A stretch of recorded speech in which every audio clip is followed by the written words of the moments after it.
nuestro trabajo. Entonces hoy tenemos el tema de la influencia de las emociones en la salud. Entonces Rosita os ha enviado por WhatsApp el PDF para que podáis tener los apuntes tranquilamente y, y si queréis también lo podemos poner aquí para compartir. ¿Lo ponemos? Ujú. Y entonces... Aquí estoy abierto. Entonces, esta es una propuesta desde el enfoque de la psicosomática que trabajo yo, que es lo mismo que la bioneuroemoción, lo mismo que la biodescodificación. Lo que pasa que lo que yo trabajo hace años es los principios de la psicosomática, pero con un toque más filosófico, más acropolitano, más, más transpersonal también, con una parte más espiritual. Entonces, bueno, pues no, quería quitar eso, pero... Entonces, bueno, van a quedar muchas preguntas, no lo vamos a poder resolver todo en un ratito, no vamos a tener ni siquiera una hora, simplemente es como una aproximación, una especie de introducción muy sencilla y ya todas las preguntas que tengáis, pues me podéis escribir por WhatsApp, os recomendaré libros, vídeos, si acaso es un tema que os interese seguir investigando. Y si no, pues no pasa nada porque simplemente es bueno, pues, conocer un poco este tema y saber un poquito, pues, los fundamentos de la psicosomática, aunque no nos dediquemos a ello o no vayamos en el futuro a trabajar con eso, no importa, es bueno para todos los seráficos y los higios saber un poco cómo funciona esto de la psicosomática. Entonces, la psicosomática integrativa es el enfoque terapéutico, es el enfoque de la enfermedad, la visión de la enfermedad que promueve la visión de que todas las enfermedades comienzan en la psique, o sea, en la mente, en el camamanas, luego en el astral, luego en el energético, luego en el sistema nervioso y por fin del sistema nervioso se manifiesta en forma de enfermedad física. Eh, entonces, se dice psicosomática integrativa porque integramos también todo lo demás, la cirugía, las flores de Bach, la homeopatía, la quiropráctica, la acupuntura, es decir, es una disciplina que integra todas las otras, digamos, terapéuticas o todos los otros enfoques. Básicamente, lo más interesante es que en la psicosomática integrativa, en realidad, la enfermedad no existe, sino que la enfermedad es un programa biológico, inteligente, proporcional y oportuno. Y, y entonces eso quiere decir que las enfermedades en realidad, desde este punto de vista, no existen. Hablamos de la enfermedad del Parkinson, la enfermedad de esclerosis, la enfermedad del cáncer, pero en realidad desde el punto de vista de la psicosomática, son programas biológicos, inteligentes, proporcionales y oportunos.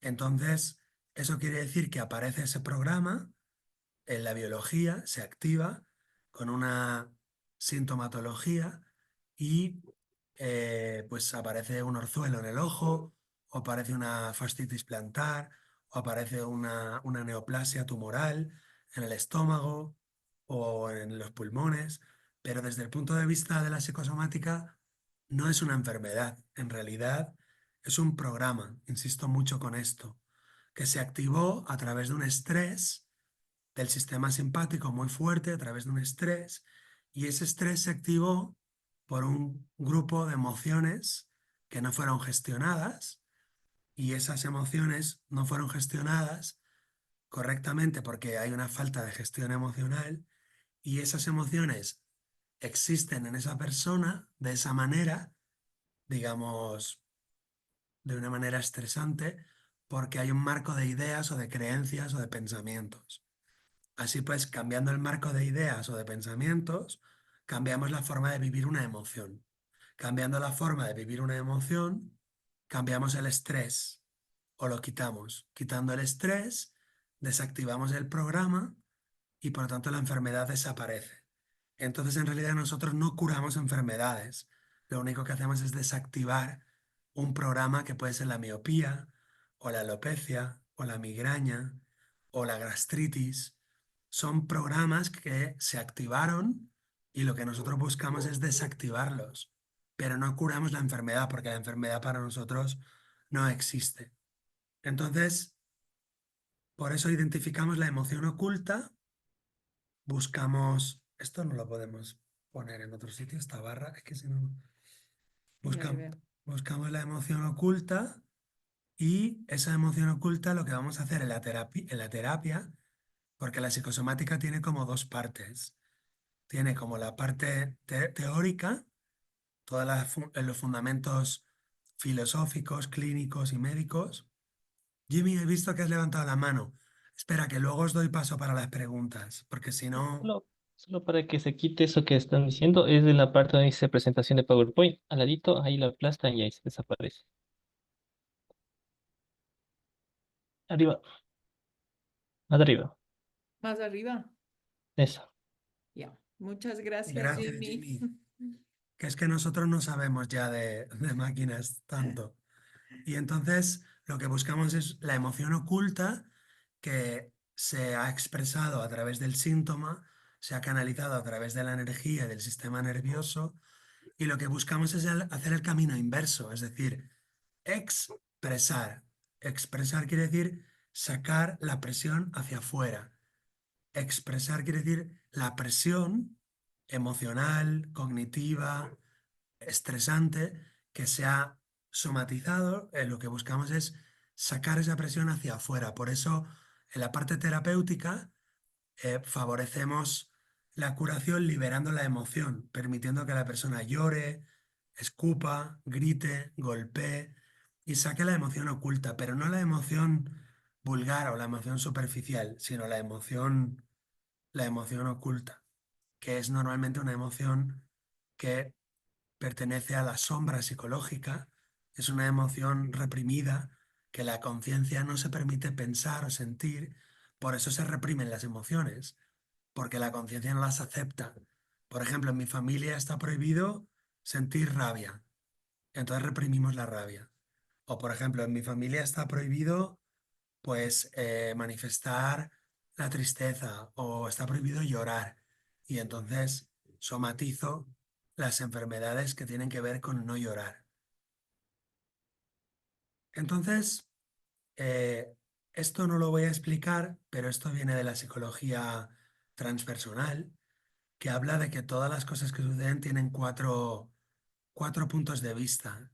Todo ocurre y se expresa a través del yo individual, físico, biológico, del yo subjetivo, del nosotros biológico, del nosotros subjetivo, que son los factores culturales, los prejuicios culturales, los prejuicios familiares, y también del yo externo y del nosotros externo. ¿Qué quiere decir eso? Pues que la causa de la enfermedad tiene cuatro enfoques, desde lo individual material, lo individual mental, lo colectivo material, por ejemplo, pues hay una guerra en el país y entonces todos tenemos tuberculosis, por ejemplo, que es el miedo a morir, o hay una guerra en el país y hay una hambruna y todos hacemos un quiste en el hígado o hacemos cáncer de hígado, que quiere decir miedo a morir de hambre.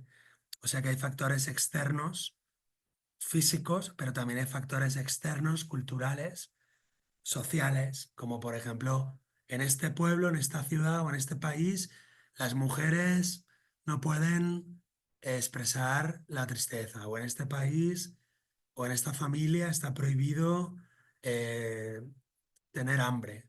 Y entonces reprimiré el hambre, tendré miedo a morirme de hambre. Entonces, todos esos son factores colectivos de la psicología colectiva y de la psicología familiar, que también lo consideramos como causas activadoras de estos programas que llamamos enfermedades, pero que en realidad no son enfermedades, son programas, ¿vale? Entendiendo que la naturaleza hace un esfuerzo para curar al ser humano. La enfermedad, como es un programa inteligente, coherente, es un esfuerzo que hace la naturaleza para curar al ser humano.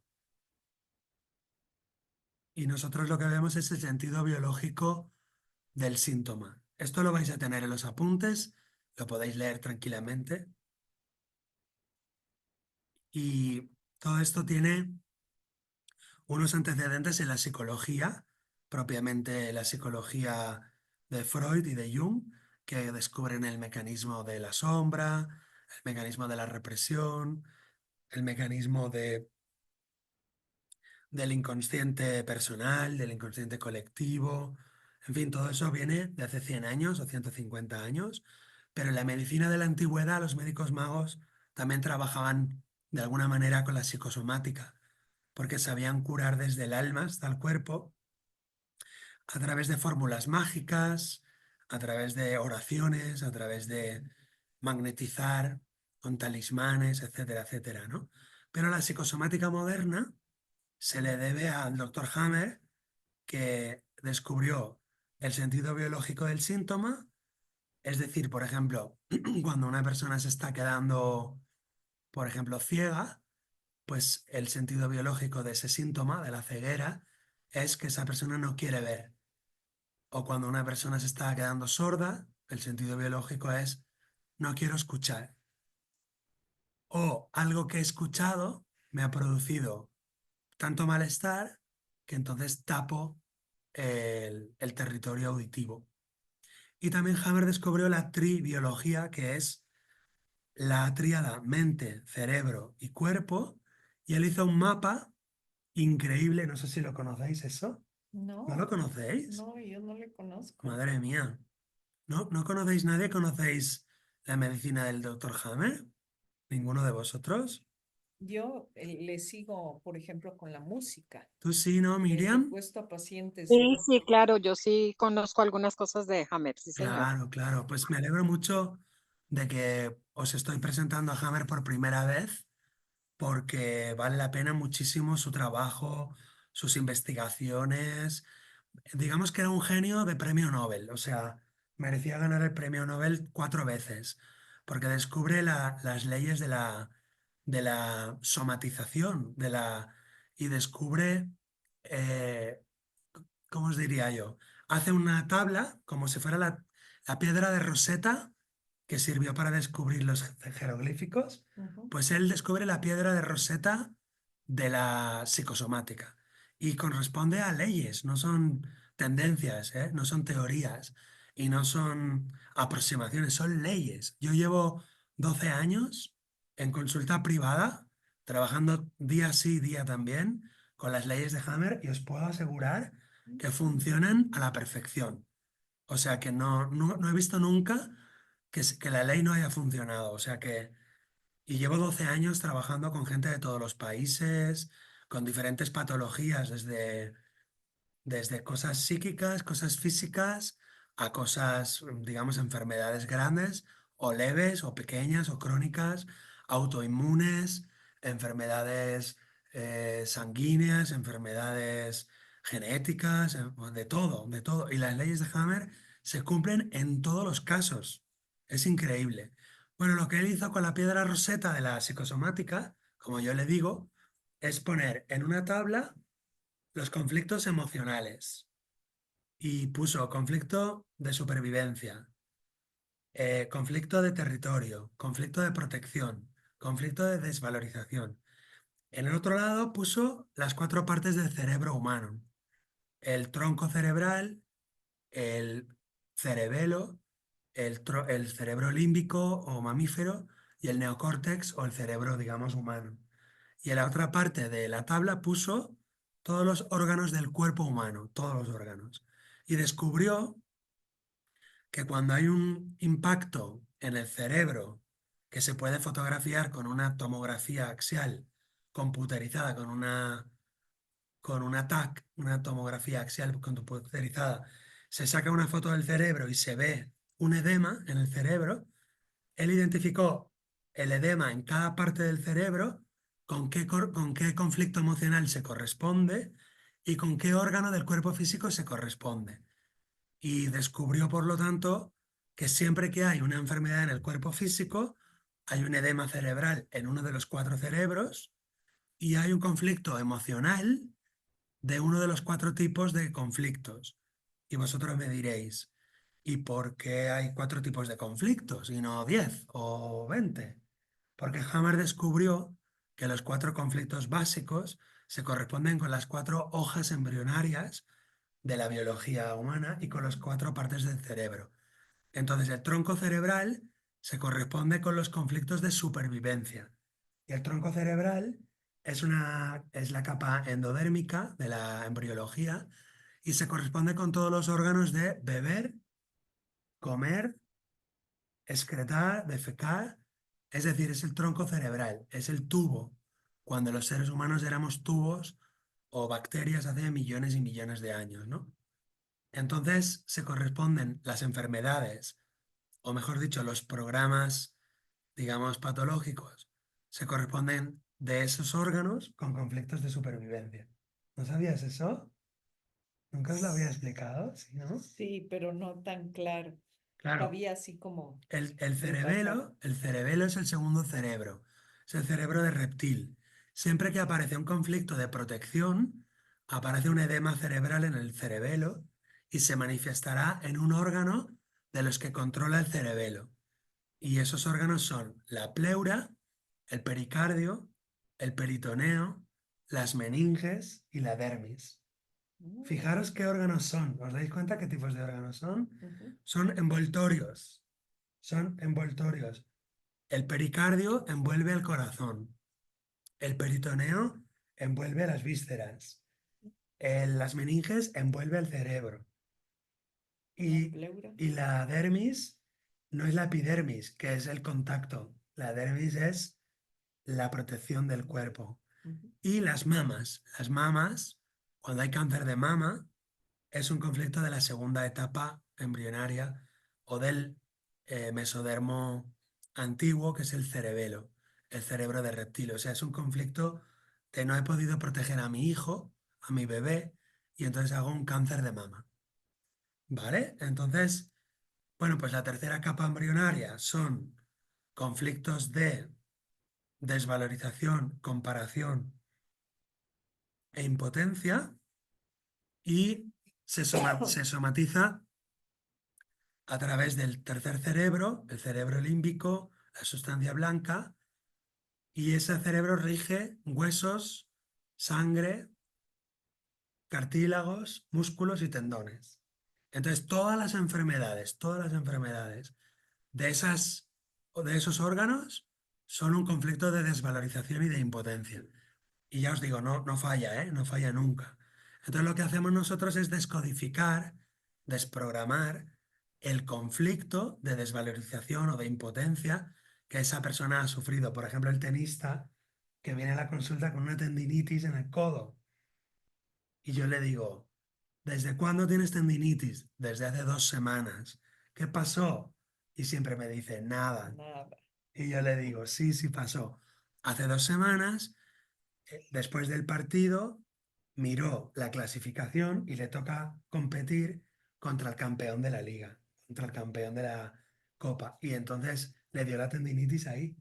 En el entrenamiento, después de ver eso, empezó a sentir ese miedo, esa competencia perdida, esa desvalorización, y se hizo una tendinitis en el codo.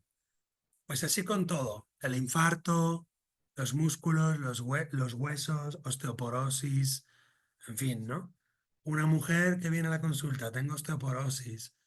¿Desde cuándo? Desde hace 5 años. ¿Qué pasó? Nada. Nada.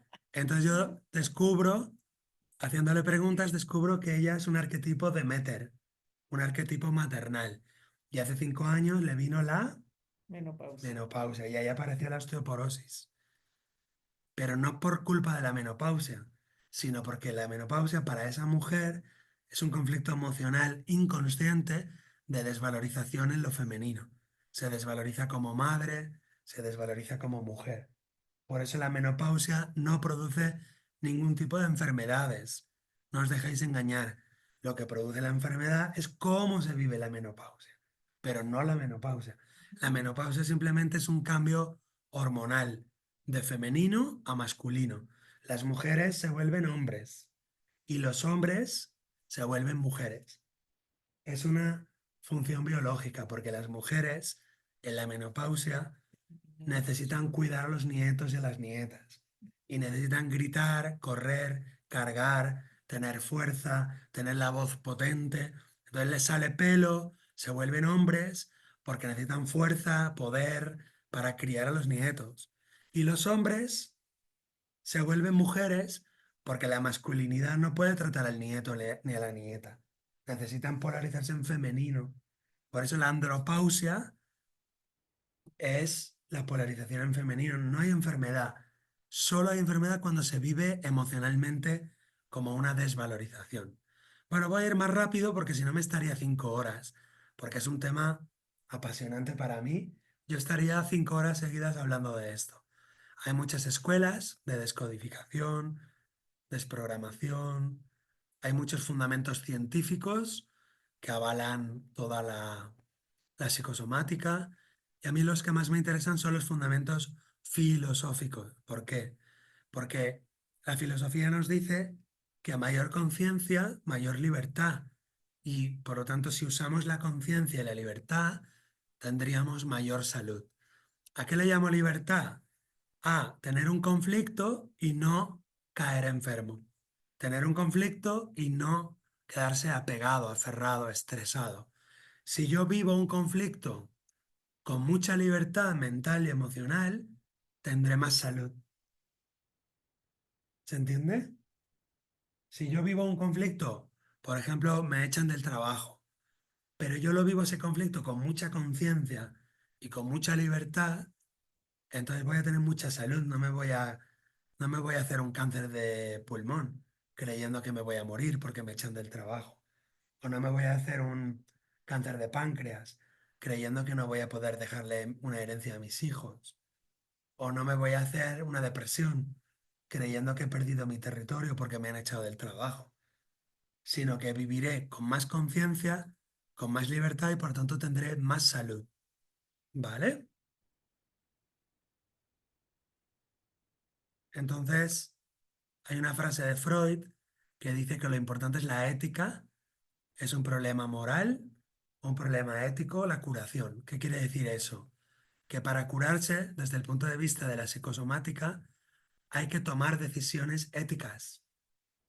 O sea que lo que más cura, desde el punto de vista psicosomático, es la ética. Es increíble, ¿no? Es maravilloso. Ujú. Porque tú tienes un cáncer y no te curas, no te curas, no te curas. Tienes que tomar una decisión ética y entonces te curarás. Por ejemplo, la decisión de eh, no tenerle miedo a la muerte, por ejemplo, o aceptar la propia muerte. O la decisión de dejar de, dejar de estar en contacto, pues, yo qué sé, con tu hermano, que a lo mejor te hace una vida imposible, te estresa, pues toma la decisión ética de perdonarlo y de no seguir juzgándolo, y entonces te curarás. Por lo tanto, el perdón verdadero siempre va a ser la solución psicosomática, Una pregunta, ¿por qué aceptar la muerte de cada quien es un conflicto ético? porque si yo no vivo la muerte como algo bueno, como algo natural, entonces me estreso. Y como me estreso, genero una enfermedad. El estrés es el disparador de la enfermedad. Pero si yo vivo la muerte sin estrés, entonces la enfermedad desaparece, no tiene lógica, no tiene función, no tiene necesidad. Te voy a poner un ejemplo. Un hombre hizo un cáncer de pulmón. Entonces viene a la consulta y le preguntamos, ¿desde cuándo? Y dice, desde hace 6 meses. ¿Qué pasó? Nada. Nada. Indagando un poco, descubrimos que se murió su vecino, que para él era un amigo, era un aliado, le ayudaba mucho. Entonces, cuando murió su vecino, cuando Que te murió su escuche. vecino, murió su vida. El cáncer de pulmón es una proliferación celular de los alveolos, cuya función es fabricar más alveolos para coger más oxígeno. Por lo tanto, hay un estrés de se me ha ido el oxígeno, se me ha ido la vida. se me ha muerto el aire.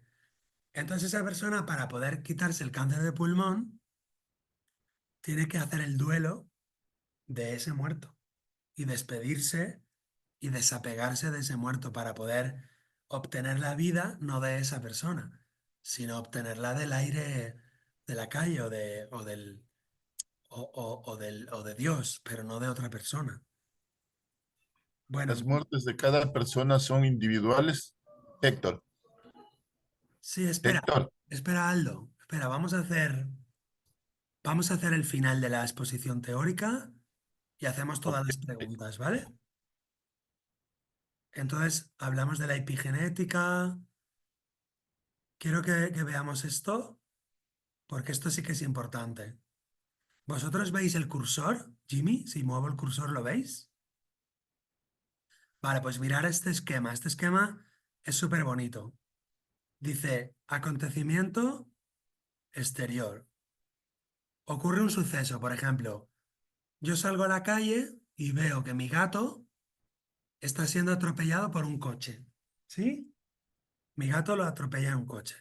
Un acontecimiento exterior.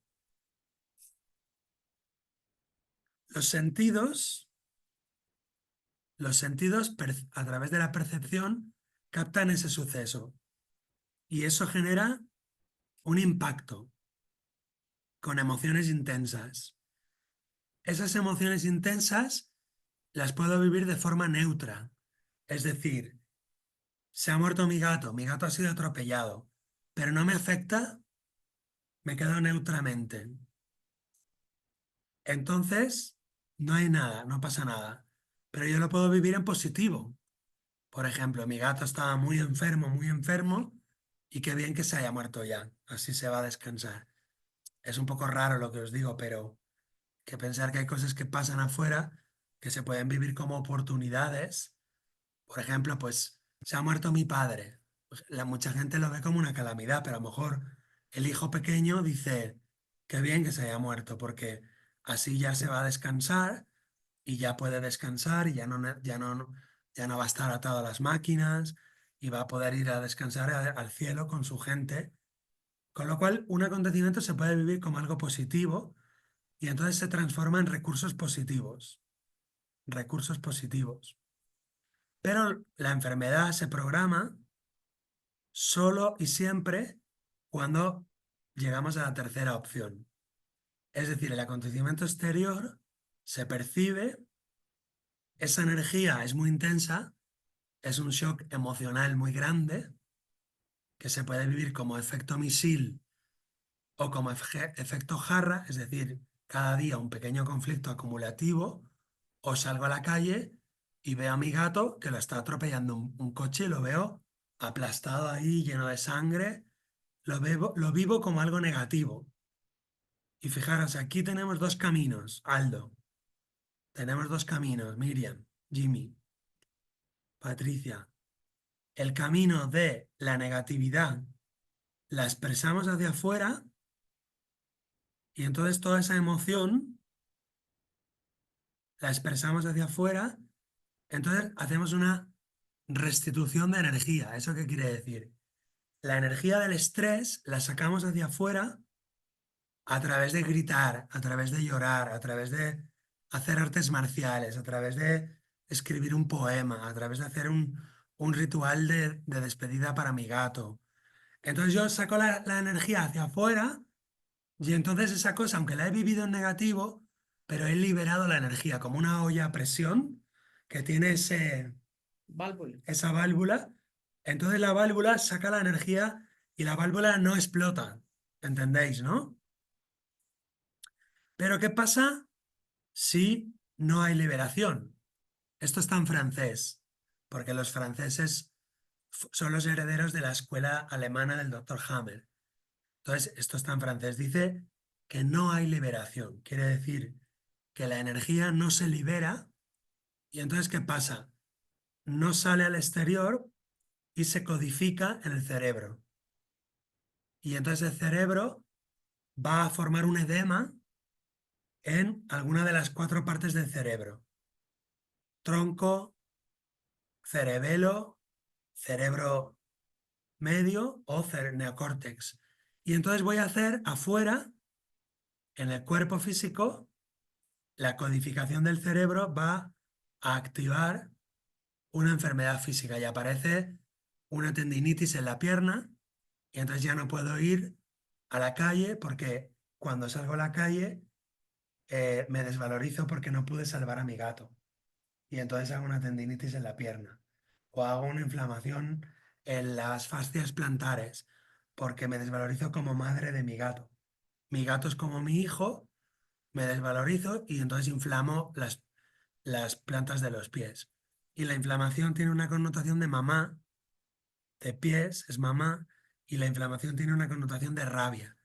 Quiere decir que tengo rabia contra la función materna o contra mí misma porque no he podido salvar a mi gato, por ejemplo, ¿no?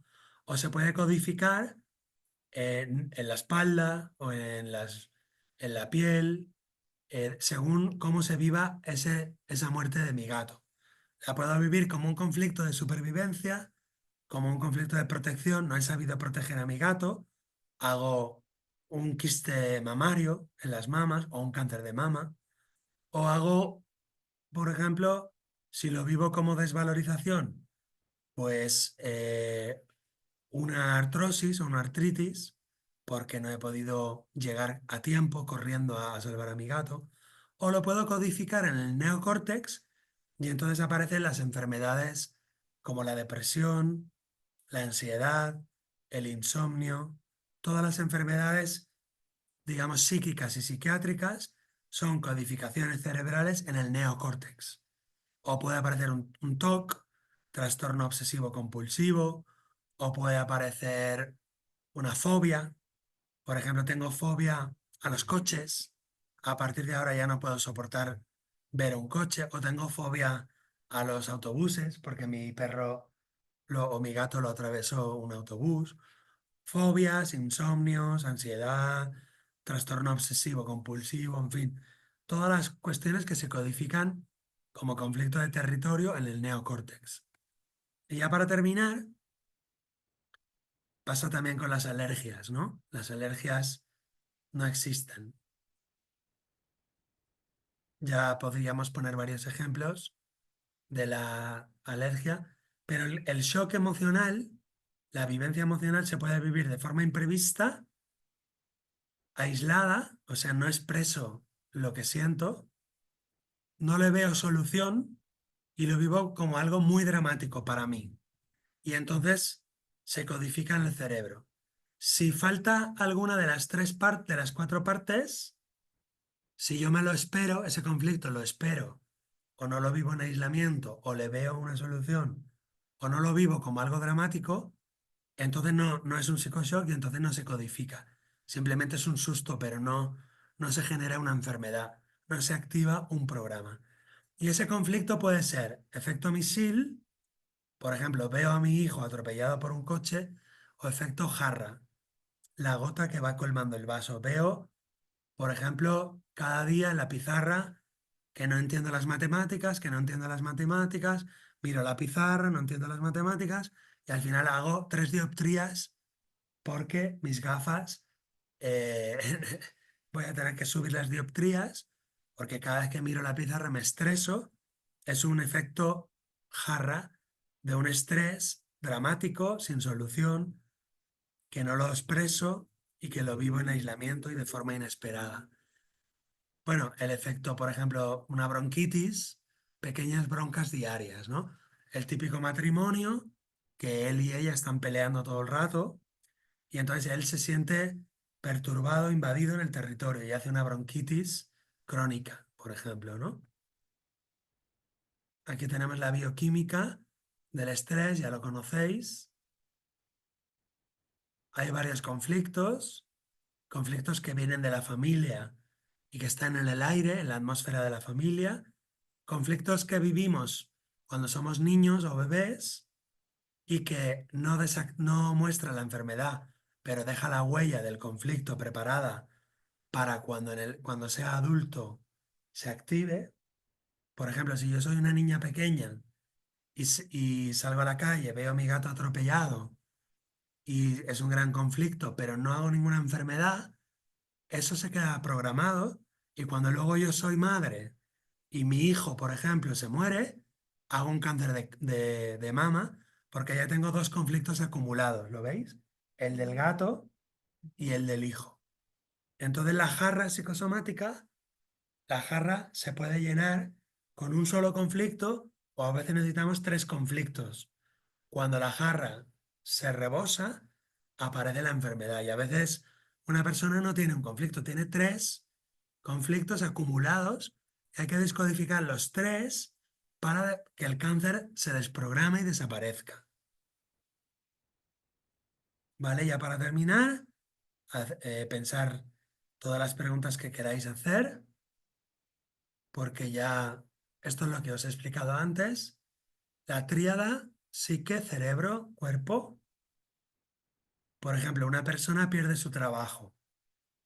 Una persona llega a la oficina y le echan del trabajo de forma brusca, inesperada, sin solución, dramática. Una persona lo vive con un conflicto de supervivencia. Entonces se forma un edema en el tronco cerebral. Órgano afectado, por ejemplo, puede ser el estómago, o el hígado, o el intestino grueso. Hay que ver cómo lo vive. Si lo vive como una guarrada, intestino grueso. Si lo vive como miedo a no tener dinero para comer, hígado. Si lo vive como no digiero este despido, estómago, etcétera, etcétera, ¿no? Otra persona lo vive como un conflicto de protección. Somatiza en el cerebro y se expresa en las meninges, por ejemplo, y hace una meningitis. Por ejemplo, mi jefe no me ha protegido. Y entonces hago una inflamación en las meninges para protegerme de mi jefe, ¿entendéis? Una desvalorización se somatiza en el cerebro medio y, por ejemplo, afecta a los huesos y a nivel psíquico se produce megalomanía, que es lo contrario de la desvalorización. Me siento desvalorizado, humillado, y entonces lo que hago es psíquicamente buscar una compensación psíquica y mucha gente va por ahí con esa compensación psíquica porque no ha resuelto el conflicto, ¿no? Entonces, si lo vivimos en la cuarta etapa embrionaria, pues por ejemplo podemos afectar los órganos de la retina, de los sentidos, las glándulas, tiroides, hipotiroidismo, las glándulas son de la cuarta etapa embrionaria, también el córtex, el neocórtex, y también los nervios. Por ejemplo, el sistema nervioso se va a enfermar y va a aparecer, por ejemplo,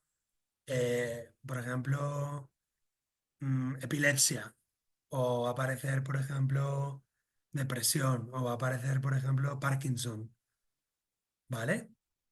Y aquí tenéis los edemas cerebrales de las fotografías de Hammer.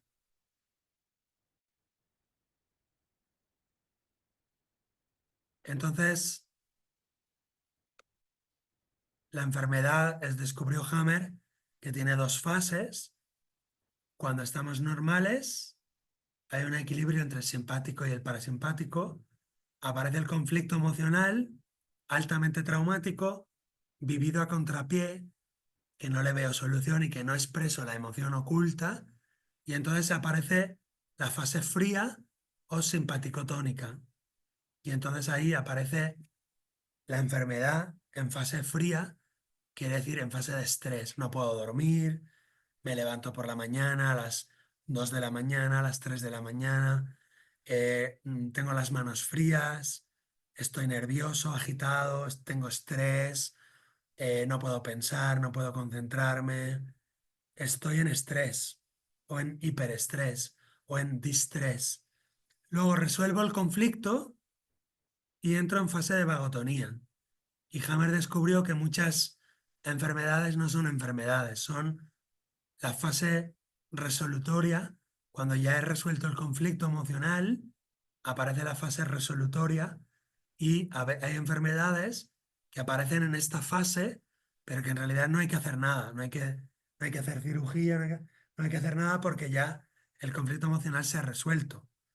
Por ejemplo, no sé, la gripe, ¿no? La gripe en realidad no habría que cortarla o que pararla, sino que la gripe sería la fase curativa de un conflicto de estrés. Cuando ya se ha resuelto el estrés, aparece la gripe. Entonces no tienes que hacer nada, solo guardar cama, descanso, reposo, el cuerpo está caliente, duermes muchas horas, puede haber cansancio, somnolencia, vamos al baño muchas veces para orinar, para expulsar los líquidos que en la fase de estrés se han acumulado, se han guardado en el cuerpo.